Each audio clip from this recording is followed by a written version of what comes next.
everyone. It is Saturday Night Live. Live, I tell you. We're live here on Saturday night. How was your Saturday? What are you grateful for this Saturday night? I'm glad to have you here. Grateful to have you here live this Saturday night.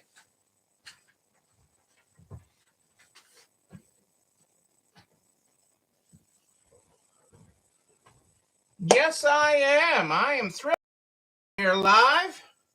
Tell me about your day and what you are grateful for on this Saturday night. It was a really mixed day here weather-wise. We had a really kind of weird day weather-wise here today. It has been that kind of weird day.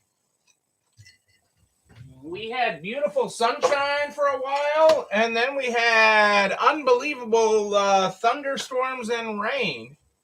Unbelievable. It was really crazy. Totally nuts.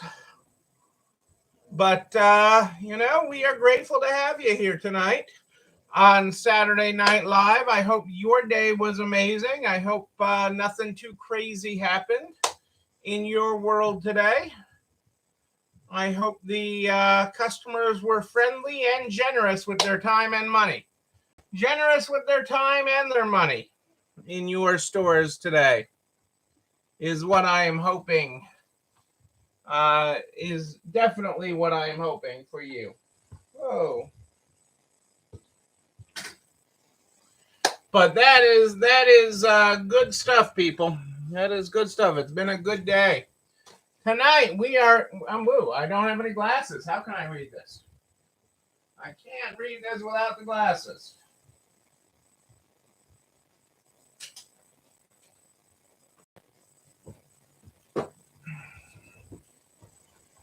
I got some glasses now.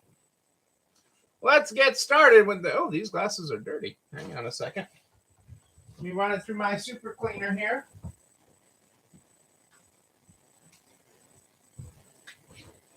Not good when the glasses are so dirty you can't read with them.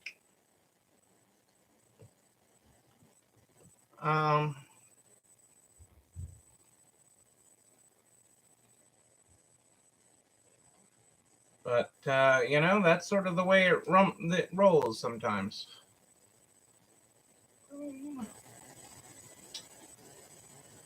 And that looks better. Yeah, come on here.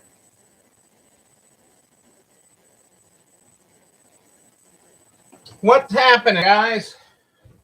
That looks better. Now I can see. Now we should be able to read the Good Morning, Good Night book. Now we should be able to get that book read for you. Tonight in the Good Morning, Good Night book, we are on page 88. 88 tonight, the Good Morning, Good Night book. That's how we start every night. Good morning. Inertia is a hell of a drug. If you've been going nonstop, be an object at rest. I'm going to be at rest pretty soon. If you've been at rest too long, get in motion. Get in motion. Don't rely on an external force. Kick inertia in the grundle. Let's go. That is a good good morning, good night. That is a good morning, good night.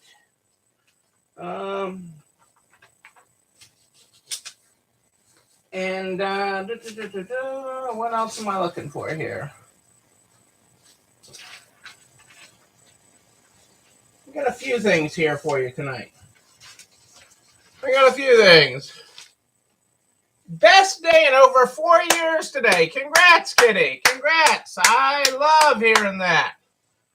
Then many more to come. We were busy today. We were busy. But it's funny. None of my reports from the stores were like it was super crazy or anything.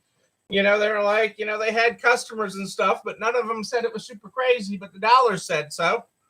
The dollars and transaction count said so. So that is wonderful, Kitty.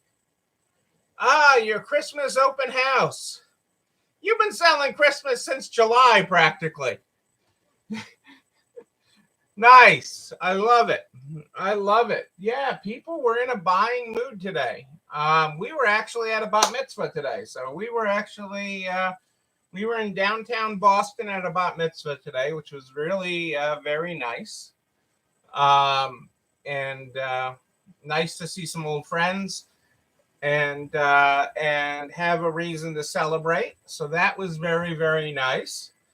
Um, People do love an event. People do love an event. We haven't returned to our events yet, but people do love an event, and more out of that we're tired more than there's not a reason to return to them. But there is good business reasons to return to events this year. So there is definitely good business reasons for that. So we're excited about that. Uh, the holiday and customers are excited about it. So we you can see it, and they're voting with their dollars. They have been in and they have been shopping, and the average, they're spending more per ticket, and they're shopping more. So that is good. That is good. Hey, Adele and Dazzle are here. Dazzle and the pets of resale. It is treat time. But it is good to see people doing things like that. It is good to see people doing things like that. Um, One of the restaurant that the bar mitzvah that we were at today was in a frou-frou shopping area outside of Boston, and they were busy. They had a lot of stores there, and they were hopping. They had everything from Bloomingdale's on down, and they looked like they were hopping too, which is good. You need people shopping traditional retail so they have great things to consign with you and bring you in down the road. So this is all good for the economy. This is all good for the economy. And we've had a bunch of good online orders too. So the orders are coming, the sales are coming, and the best is yet to come. The best is yet to come. So I am excited about that. I am excited about that. Couple quick things tonight. And I'm give you a little Shark Tank tonight too. Starbucks, and I'm going to cover this later as part of I'm going to cover this in more detail later as part of a whole look at rewards and loyalty programs, and how you develop a good loyalty program, and the makings of it, because that has been a big thing throughout this pandemic: apps and rewards programs and loyalty. I mean, quite honestly, I even got good customer service tonight returning something to Home Depot, which is unusual. Okay. But loyalty matters. Loyalty programs do matter. And developing and keeping your program up to date matters. But I thought this is interesting because Starbucks is actually looking at using cross-retailer rewards. So you buy coffee at Starbucks and you get a reward at Home Depot, for example. Starbucks rewards members active for 90 days grew 28% year over year to 24.8 million members. Versus 24.2 million in, there is a lot of growth.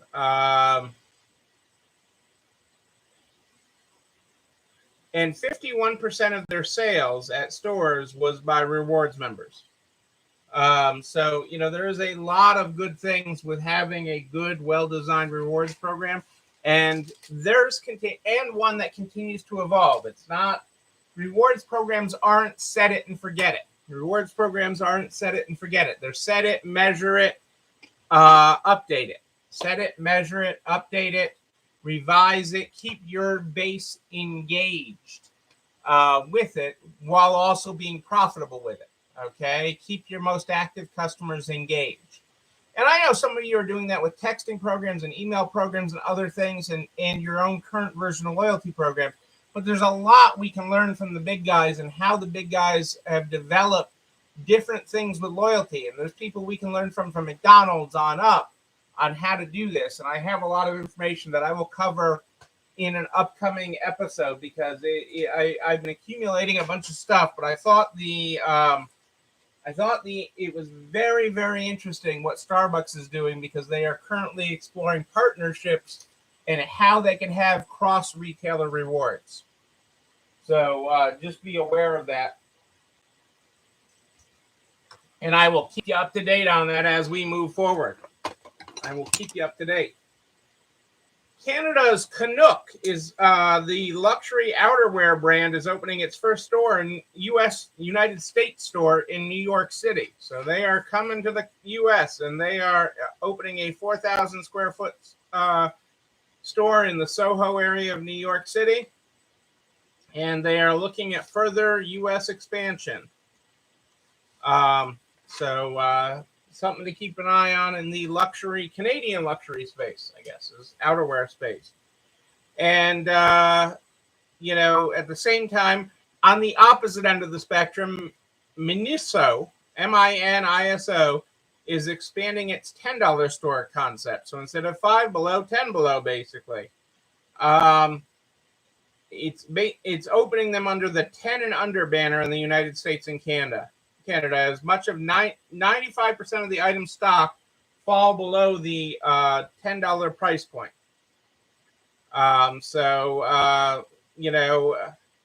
They're called, I guess it's really pronounced Miniso is the Chinese holding company for it, but they are, Japanese style lifestyle brand.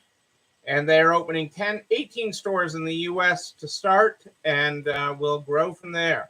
There are stores opening in California, Maryland, New Jersey, New York, Delaware, Massachusetts, Pennsylvania, Texas, and Virginia. They are doing a lot with that.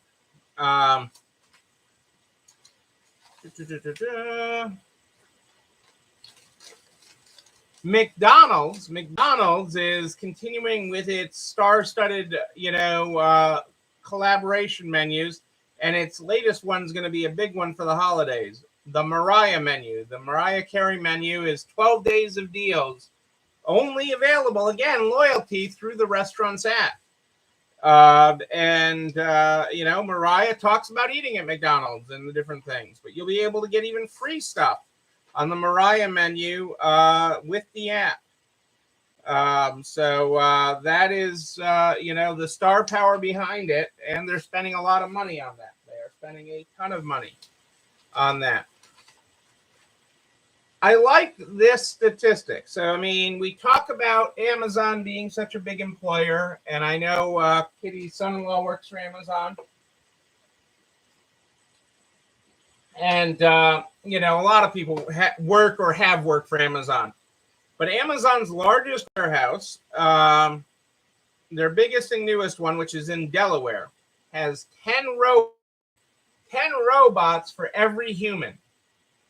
10 robots in the warehouse for every human. So that is pretty amazing.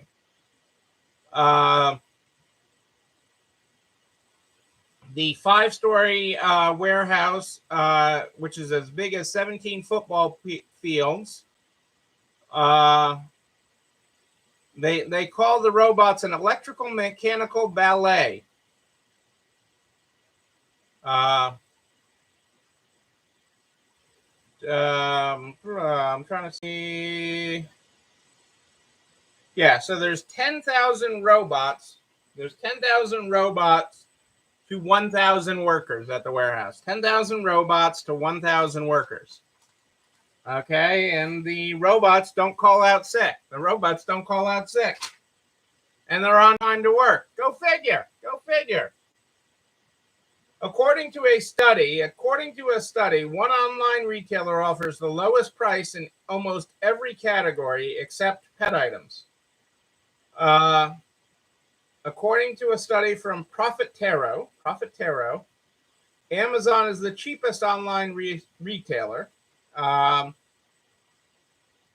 report analyzed product prices for 15,530 products across 15 categories from 12 leading online retailers, including Amazon, Best Buy, Target, the Home Depot, and Walmart. Amazon had prices that were 14% cheaper on average than their competitors. The Amazon beat 11 of the 12 retailers examined in every category, with online pet retailer Chewy being the only company to match its low price in any category. Highlights of the study said, on average, food was 13%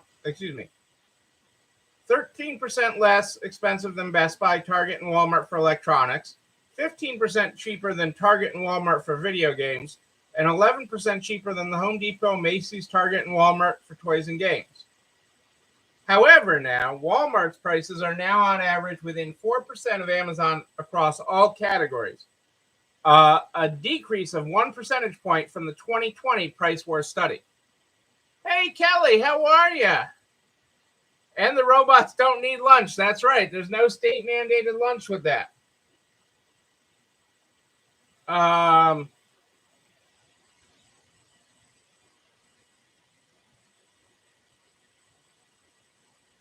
Prices at Walmart were found to be within 5% or less of Amazon in 13 of 15 categories. The discount retailer was most competitive for beauty item, food and beverages, and home furniture, all of which are within 1% of Amazon's prices. Walmart struggles to match Amazon for electronic and video games, which were 9 and 13% more expensive. While Amazon and Walmart fight to reach the bottom in price, found Target slipping further behind, being 15% more expensive than Amazon, which is an increase of 2 percentage points from 2020. Target's online prices for beauty products, home furniture, vitamins and supplements, healthcare and personal care, food and beverage were on average 22% higher than those on Amazon's. Target's most competitive category, baby products, although they were still 6% higher than Amazon. Sunny and 64 and 42 as a low. That's nice, Kelly. That's nice. We had, it was a beautiful daytime. The main part of the day was beautiful. It was sunny. I don't know how warm it got because it was a breeze, but it was a beautiful sunny day. We were in downtown Boston for a bat mitzvah, and it was a beautiful sunny day. And then the clouds rolled in as we headed towards 5 o'clock or so. And boy, did we have some storms pass through. It was a crazy night. Crazy. And then it's supposed to cool off. I don't know. I'm getting most of the weather I'm getting right now from meteorologist Rebecca is what the weather will be like in Orlando. So I am getting Orlando forecasts coming across what I'm hearing. So don't worry about the weather here. It's not going to matter. You're going to Florida. I wanted to hit a little bit on Daymond John from Shark Tank. And I wanted to hit on him for a couple minutes here, because in a recent interview, he talked about, a couple of things. He talked about how FUBU, he, like most entrepreneurs, is the success of many failures. FUBU actually was shut down 3 times. He shut FUBU down 3 times in the early years of FUBU. It failed basically 3 times. Okay, so it took 4 times to get FUBU off the ground. 4 times to get FUBU off the ground. What looks like an overnight success, what looks like an amazing success, took 4 times to get off the ground. And, he was asked during this interview and talking about, the shark investments. And this was interesting because you hear about all the great things that happens with their shark investments. Like, this product got into Walmart, or this product is at the Home Depot, or they're shipping, they did, $10,000 in sales, and now they're doing $1 million in sales, with these little, they're shipping things all over the place. And that's all great. That is all great. But he was asked to quantify his investments on the Shark Tank and how they really pan out over time. And this is what's really interesting. And this is just life of business. This is just life of business. And out of 10 investments, so out of every 10 investments he makes on the Shark Tank, he estimates that three make it. 3 make it. 5 out of 10 straight up fail. Straight up, for one reason or another. The owner, the product, the whatever, it just didn't work. 5 out of 10 are a straight up failure. Okay? And 2 out of 10 are still in the unknown, that they're trying to find their way. Okay? And they may find success, they may find failure. But I found it incredibly powerful listening to him talk about, so, he looks like this major hotshot, okay, on Shark Tank, and he is now, okay? I mean, he's made it. He has made it, okay? But he didn't just make it. He didn't just make it. He has made it now, okay? And he invests, and he still takes chances. And only 3 out of 10 of his chances make it. What happens in your store when you try something new? Sometimes that new display makes it and it sells like that. And sometimes it's a big flop.